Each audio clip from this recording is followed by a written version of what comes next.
Coming up on AgweekTV, the 2018 Farm Bill Conference Committee meets. The owners of an ag equipment manufacturing company talk about how the trade war is hurting their business. We'll have highlights from this year's South Dakota State Fair in Huron. And we'll meet a man doing two demanding jobs, farming and firefighting, while dealing with the devastating loss.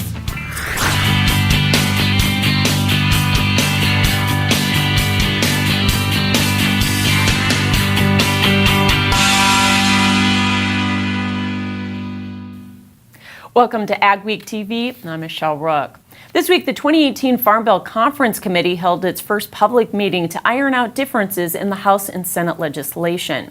House Ag Committee Chair Mike Conaway says the meeting highlighted the financial urgency to complete the Farm Bill. He says there is a lot of work to do yet, but he's optimistic about finishing on time and seems willing to make some concessions on SNAP.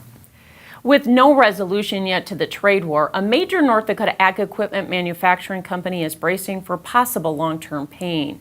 Amity Technology makes sugar beet harvesting equipment it sells internationally. In fact, Russia is a major customer, so Amity is hit by both tariffs and sanctions. Mikkel Pates talked to CEO Howard Dahl about the effects of the trade war. An already competitive market becomes much more difficult for us. Howard Dahl says normally exports account for $15 to $20 million of their business in a year, between 20 and 40% of sales. Steel accounts for about 40% of the cost of production, but tariffs are among the reasons steel prices are up nearly 30%. We need to raise our prices about 8% to maintain same margins, and we're not sure we can. We're not sure that we can hold that price against our competitors.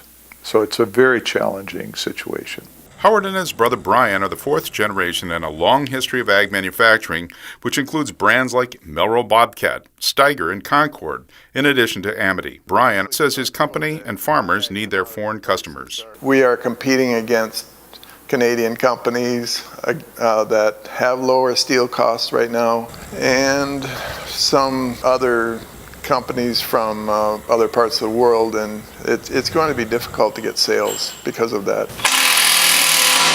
About 220 people work at the Amity plants in Fargo and Wahpeton. Dahl hopes this situation doesn't affect his workforce, but he says it's too early to tell. There are definitely questions about what's going to happen. There's a lot of unknowns, but for the most part, people are still going to need their sugar beet equipment, and they'll need new parts and need spare parts, and that's where we've had a very good portion of our business in the past, and so we want to make sure we provide a quality product either way, no matter where things go. Dahl is hoping for a quick resolution to the trade issues, but fears the damage could last for years. The short-term implications are severe and not pleasant for us. In Fargo, this is Mikkel Pates for Ag Week.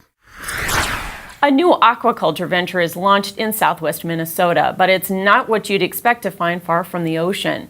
A huge shrimp growing center for research and training has opened in Ballatin, Minnesota. The True Shrimp Company opened the Ballatin Bay Reef in a 12,000 square foot building. The system is designed to grow shrimp in a clean environment that doesn't require antibiotics. How do we grow safer shrimp in a sustainable, responsible way is our objective. And Ballatin Bay Reef is going to be one of our great tools. The company's innovative production system involves growing shrimp to a variety of sizes in a series of shallow steel trays called tidal basins. They plan to build up to 40 similar production harbors across the country. South Dakota spring wheat harvest is wrapping up with some disappointing yields in the state. The crop got planted about a month late due to wet conditions. That put the reproductive stage at the hottest part of the season, which hurt production. Reduced tillering, thinner stands, it sure showed up on the yield and as we got into that wheat. So for the most part, 40 plus will be a real good harvest on much of the spring wheat crop. He says winter wheat yields were better at 50 bushel per acre for a statewide average. Protein has been high for both spring and winter wheat. It was a celebration of agriculture and youth at this year's South Dakota State Fair. Here are some of the highlights from Huron. The fair kicked off with the annual recognition of farms that have reached 100 or 125-year milestones. It's a family tradition in agriculture. Companies are bought and sold every day in this country, but in agriculture it's a lot harder to do that because we're so emotionally tied to the land. The FFA Ag Adventure Center featured hands-on learning activities and drew a huge crowd to watch a sow farrowing. it's really nice to put it out in the open and see such a natural process taking place. Everybody loves baby pigs, so to see that miracle of birth happen, it's a really awesome experience. Value-Added Ag Day focused on why farmers are looking for ways to add value to their crops and livestock. Traditional producers are, with the commodities, the way that they are traditional commodities of corn, soybeans, beef, which are still very important to the state, are looking for diversification. Including local and fresh products such as hydroponics. It does not get any fresher, for sure. You're harvesting right on the spots. Plus, the public sampled various South Dakota produced foods, viewed hundreds of static 4-H exhibits, and took in FFA, 4-H, and open class livestock shows. Coming up on Ag Week TV, we'll meet a man doing 2 very difficult jobs while dealing with a tragic loss. Small or large, Superior Grain Equipment has a storage solution for you with a wide variety of bin options and accessories, along with site planning and superior customer service. Plus, from top to bottom, we offer the industry's best bins and warranties to protect your products and your grain storage investment. Get superior quality, protection, and reliability with generations of experience and dependability. Make the superior choice today with Superior Grain Equipment. My name is Joel Kaler, owner-operator of Kaler Farms in Lidgerwood, North Dakota. We make a patented product called a corn stalk guide. Helps guide corn stalks into the grabs and the chains a lot smoother without losing corn. The corn stalk, when it comes off of our product, it's already on the gathering chain instead of being able to hit that idler. Our product will keep all the wear off the snout and get it to come into the head smoother without bouncing. Giving farmers access to data from the elevator right in their pocket, helping them make better decisions. No more keeping track of paper scale tickets. Innovation. It's always been a part of the farming culture. Integrating directly with elevators to give growers real-time information, all through a mobile app. Your elevator, powered by Bushel. When harvest comes around, time is precious and you don't have a moment to waste. North Star Ag offers the Lofness GrainLogix Grain Bag Loader to deliver versatile grain storage performance load after load.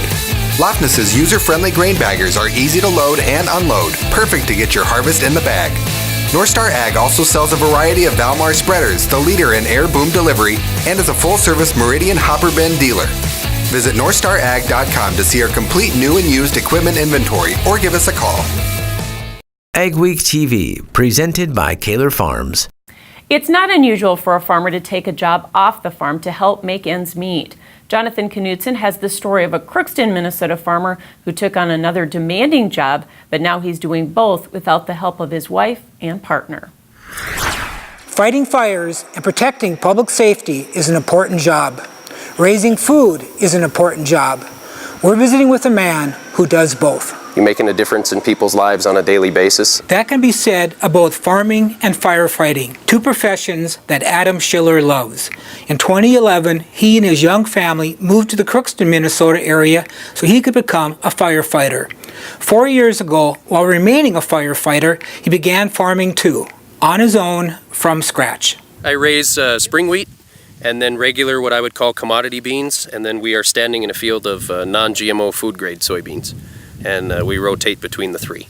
I would like to eventually, it's kind of in the 3 to 5 year plan, I would like to start raising some beets. Helping people in need, even when the final results aren't ideal, is satisfying. I love when you can make a difference in somebody's life. We get called when their day is at their worst, and we show up and try and make it the best it can be. The outcome isn't always positive, but when we're done, we know that we've done everything we can, everything we're trained to do, and to try and help mitigate the situation the best we can, no matter what it may be. Tragedy struck Schiller and his family in January. His wife, Amber, died of a heart attack in her sleep. Now, he and his 3 children, with major help from his parents, are slowly but persistently coming to terms with their terrible loss. Nothing's ever the same. Yesterday won't be the same as tomorrow, and tomorrow won't be the same as our next day on. This is Jonathan Knudsen for Ag Week. Jonathan will have more on this story in the next Ag Week magazine.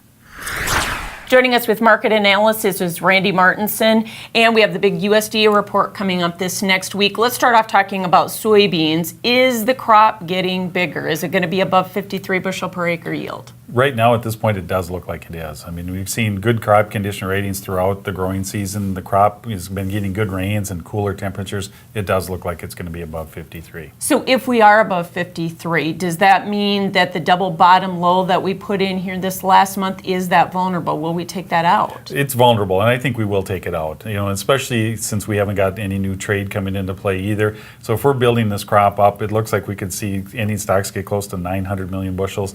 It's very likely we'll take that out, and we could see this market get down into the low 8s, maybe even into the high 7s before it's willing to stop. And corn market, what are we trading there? Is 177 or above going to tip the market over or not? I don't know if it will. I think 178 is what the market's trading. That's kind of what I've been seeing in a lot of press, or a lot of estimates. So I think we're trading about a 178. So I don't think anything above that will cause this, or below that will cause this market to go too bad. Demand continues to be strong. That's one positive for corn. So let's say that the crop is not getting bigger here, because we're hearing some mixed early reports in terms of the yield that is coming out for harvest. Does that mean that double bottom low will hold there, or that harvest low? If we don't see an increase in this month's numbers, I think we could hold that double bottom. Seasonally, the market seems to bottom in this late September, early October. We could start to see the market firm up again as soon as we get towards the middle of the month. We have about 30 seconds left. Any marketing advice as we go into harvest? I think the big thing is any beans not sold, store them. Basis levels are horrible. They likely will get better if China comes back into town. Try to dump corn if you need to make room, but be kind of prudent and don't try to get the best basis you can. There's a demand for corn. It's going to get better. Yeah, basis is really looking ugly right now, isn't it? It is, and it will improve not long after harvest. All right, thanks for joining us, Randy Martinson. And for our extended conversation, you can go to agweek.com. Ahead on AgweekTV, we'll have a potato and soybean harvest update and your harvest weather outlook.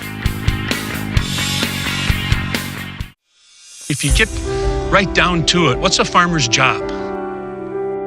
Well, farmer's job is to feed people. Farmers collectively, our job is to feed the world. At Peterson Farm Seed, we get to have a little bit bigger picture right in our region. We get to help those farmers that we work with increase their productivity, increase the yields that they get on their farms, and as a result, more people can eat. When the water's high and your yields are low, 'cause your fields have no place for water to flow, just one call takes care of it all. Call on Field Drainage Incorporated.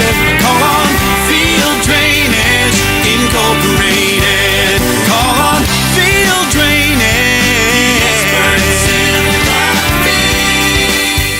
Martinson Ag Risk Management offers a variety of crop marketing and crop insurance packages to our customers. With over 40 years of experience, our dedicated staff works hard to ensure you get the best advice on crop insurance, marketing, and risk management. Contact Randy or any of the staff at Martinson Ag Risk Management today at 701-205-4200 or visit us online at martinsonag.com. Micro Essentials is a premium phosphate product. It's a dry granular product. The main difference with a Micro Essentials type product is you have a homogeneous granule where the nitrogen, the sulfur, the phosphorus, and in this case the zinc is all in one granule. If you ever have a desire or a need to learn more about what does sulfur do within a soybean plant, what does the potassium do for the corn crop, we have microessentials.com. We also have a great resource, cropnutrition.com. Growers are always looking for an edge when it comes to improving yield and profits. Rose Dunn joins us now with a special guest to talk about the benefits of proper crop nutrition. As you know, good nutrition is vitally important for a healthy crop, and joining us now is Kurt Woolfolk. He's the senior agronomist with the Mosaic Company. Kurt, what are the current trends that you're seeing in crop nutrition? There's 17 essential nutrients that crops need for maximum production. It's very important to look beyond those macronutrients like N, P, and K and really start looking at the 8 micronutrients. We're seeing good responses to micronutrients like zinc, especially for corn. More recently, we've seen a product like Aspire with boron really help to take that grower to the next yield level with their soybean crop. How is boron important in crop nutrition? Boron is crucial for cell wall development within the plant. It's also instrumental in any area of rapid cell growth. So what is Aspire and how is it different from other fertilizers? Aspire is a premium delivery of boron. It's a potash source that has 2 forms of boron in it. One form of boron is available early in the crop needs.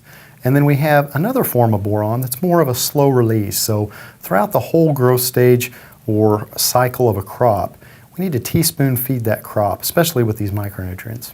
So what crops can Aspire be used on? Aspire can be used on many different crops across the northern plains and western Canada. It is noteworthy that with the boron, we do have to have special considerations as agronomists, as growers, that boron can be a little toxic to plants.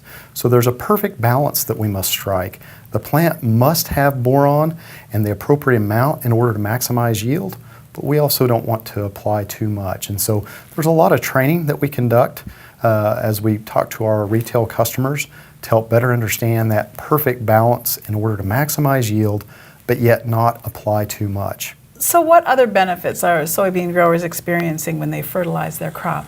Many times they've hit a yield plateau and they're asking themselves, what do we need to go to the next yield level? And so we challenge retail customers and growers both to look at micronutrients. All right, a lot of great information here today. Where can we learn more about Aspire? We have a great set of websites and resources for growers to use.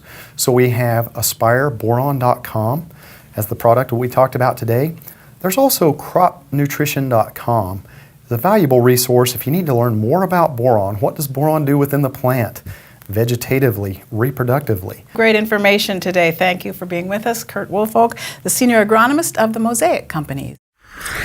Thanks, Rose. And now here's John with our agri-weather outlook for the upcoming week. Weather portion of Ag Week now. Interesting extension of the warm and potentially wet weather across the central and eastern U.S. even as we move on in through the month of September. And it's all really built around the presence of this upper-level high-pressure area over the eastern United States, sending the jet stream pretty far north into eastern Canada and allowing for a lot of warm and humid wear over the eastern and central U.S. and also opening up a potential avenue for tropical weather systems. So here's where that jet stream located this weekend. It's not moving very much. So while we're not as warm as we were in July and August, the orange areas are a lot of weather in the 80s. The red areas are a lot of 90s and maybe a few stray hundreds. And you can see how they're kind of hanging around the eastern United States because the jet stream is so far north. Wednesday, Thursday, Friday, and on into the weekend, the only real unusually or significantly cool weather will be out in the Pacific Northwest. And this will extend, I think, into the second week as we look around. There may be a brief dipping in the eastern part of Canada and New England, ridging in the central, but that'll simply shift back to the east by the end of the period. So about 2 weeks at least of generally above average temperatures over the eastern U.S.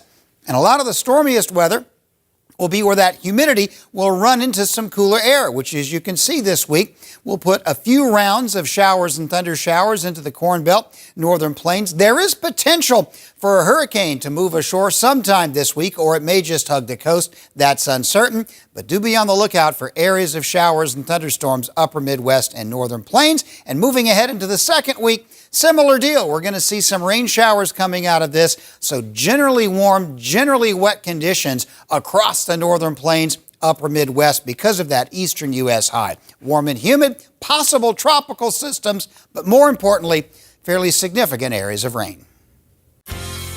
Advanced Grain Handling is your regional dealer for grain handler dryers, bins, and accessories. With Grain Handler's continuous mixed flow drying systems, you're capable of high levels of grain dryer efficiency on all types of grain, including seed grain. Advanced Grain Handling also carries West Steel's quality stainless steel products for on-farm and commercial grain storage solutions. Advanced Grain Handling has licensed and trained service techs and a licensed electrical shop. Get a hold of Chad Kylo to find the perfect solution for your farm.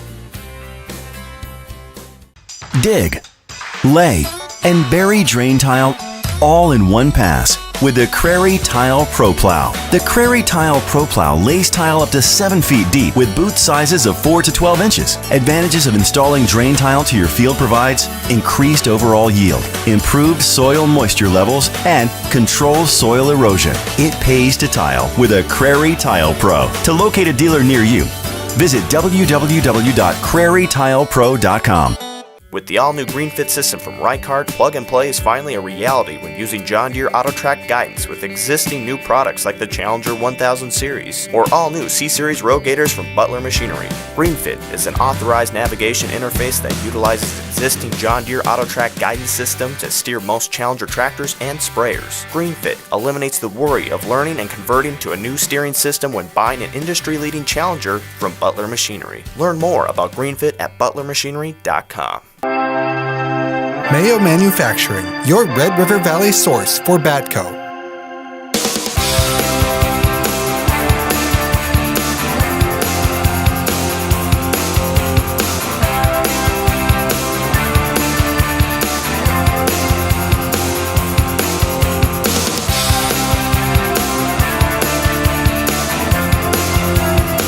Mayo Manufacturing, your Red River Valley Batco dealer.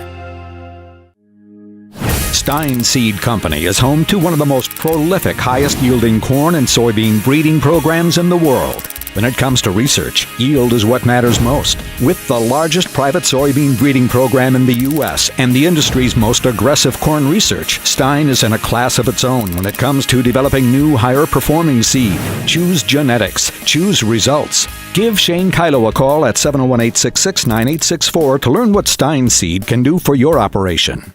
The AgweekTV Ag Tech Minute is brought to you by Bushel. In this week's Ag Tech Minute, we learn how a North Dakota company is bringing satellite imagery to the precision ag market. SatShot is a company that brings in satellite imagery to the precision ag market, and we're able to take that vegetation signature from the imagery to determine the crop variability within the field. And then we have a whole suite of tools, including on the phone, to analyze your field as a grower or a consultant and put it into a machine and variable rate your fertilizer, seed, and chemicals. NASA technology is what I use and put it into an application where we bring it onto the web and make it accessible to the growers. You can sit in your cab and you can build an application map and send it right to your machine while in the cab. It's so sophisticated now with the cloud environments. I hope that all farmers can take advantage of this technology because these hard times right now are really squeezing the bottom line, and the more information you can get to drive your input into your field at the most efficient way, it's going to help us get through this situation.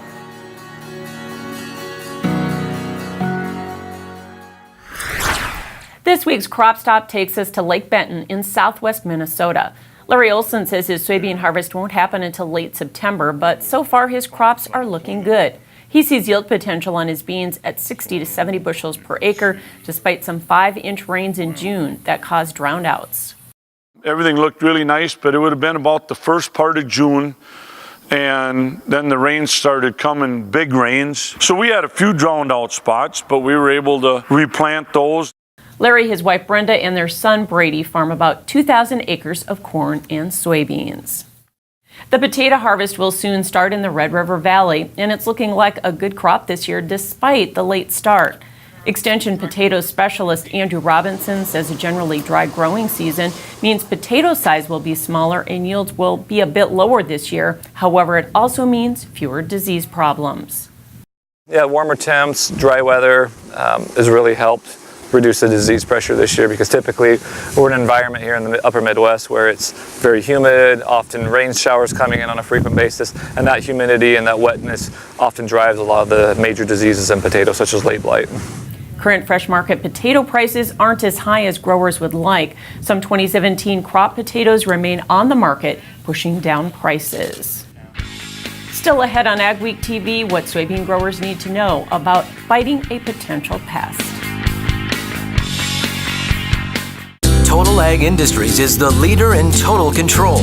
The future of ceramic nozzle technology is here today with the Total Ag Air Induction Turbo Nozzle, the only ceramic triple spray nozzle on the market. Works with all sprayers for better weed control and wheel tracks. Are you ready for a longer lasting sprayer nozzle? Call 701-636-4524 with a 100 nozzle order. Get free night lights or 10% off your order. For over 40 years, Northside Implement has been your Gell and Vermeer dealer in Webster, South Dakota and Lidgerwood, North Dakota. With new equipment including feeding, grain handling, haying, and skid steer, as well as a nice selection of used equipment including sprayers, spreaders, seeding, as well as tractors and loaders. Northside Implement stands behind the equipment they sell with quality service guaranteed. See us for all your repairs and parts, from tillage to skid steer loaders to combines and everything in between. Contact Dave, Lydell, Tom, or Chris today at Northside Implement or visit our website for our complete equipment listing. Steffes. We have representatives everywhere. Through North Dakota, South Dakota, Iowa, and Minnesota, we can find a buyer for what you are selling. We know how to market your farmland or equipment. Give us a call. We'll sit down and tell you all about the Steffes way. This is Dennis Belisky reminding you we do auctions and we do them well. You've built your operation with hard work, and when it's time to sell, all or part, you deserve the best. Details from repairs and preparation to promotion and settlements are not routine. Chances are you'll only do this once, so we'll tailor an auction just for you and get it done right. On-site at your farm or added to one of our highly successful Alaris Center auctions, we have the skill, reputation, and integrity to meet your needs with best-in-class commitment and quality service. Find us at resourceauction.com or call 701-757-4015. Ag Week is excited to bring you the Ag Week app with useful features and the latest news and information right at your fingertips. Get your Ag Week news, weather, and the latest episodes of AgweekTV. Plus, see real-time information on the futures market and view local cash bids for your crops. Stay updated and take Ag Week with you wherever you are. Download the Ag Week app today.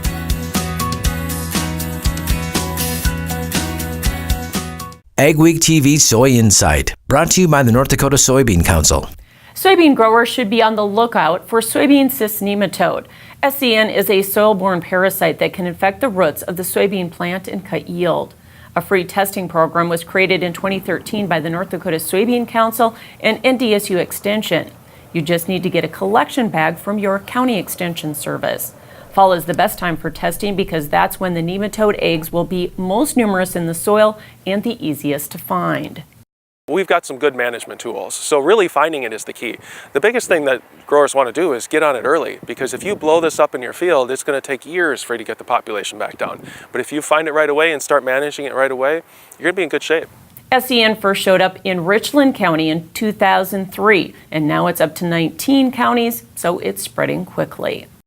If you're heading to Big Iron in Fargo next week, we invite you to join us at the AgweekTV booth for coffee and donuts on Tuesday from 10 to 11 a.m. Then at noon, we'll be taping AgweekTV at the Superior Grain booth. Stop by and say hi or watch a bit of our show. Hope to see you there. Thanks for watching this week's edition of AgweekTV. Remember, for all your ag news, go to agweek.com or download the Ag Week app. And be sure to follow us on Facebook and Twitter as well. We'll see you next week.